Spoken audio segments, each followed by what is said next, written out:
The forest was not what it seemed to be. Part 1. I am posting this on Reddit in hopes that someone could explain what is going on. I wonder if anyone else has experienced anything like this. This only happened about 2 days ago, so I have all of this fresh in my mind. I thought the forest would bring me peace. The constant buzz of the city had been suffocating, its noise creeping into my thoughts, filling every corner of my mind. Out here in the quiet, I imagined I'd finally hear myself think, maybe even find myself again. But it turned out quite different.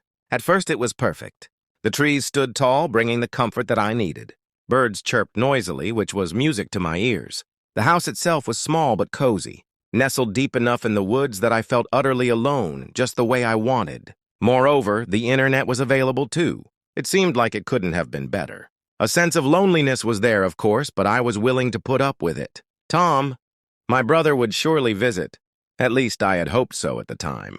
So I settled myself with comfort, taking in the beauty of the solitary cabin in the forest. But it wasn't long before things changed. The voices began on the third night. At first I thought it was the wind, weaving through the trees, carrying distant sounds from nowhere. But the wind doesn't speak in words and it doesn't cry. Every night, like clockwork, the voices began, faint at first, barely audible. They came from the forest, from somewhere deep within, somewhere far, somewhere unknown. I couldn't make out the words, but they weren't harsh or angry. They were sad. They made me feel sad. There was something desperate about them, something that tugged at me even as it made my skin crawl. It was almost as if they were asking for help, pleading for someone to listen.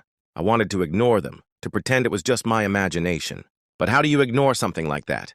How do you ignore the feeling that someone or something is out there waiting? Never in my life did I expect to want the loneliness to return.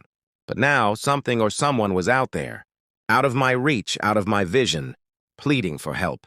Worst of all, I knew I couldn't help.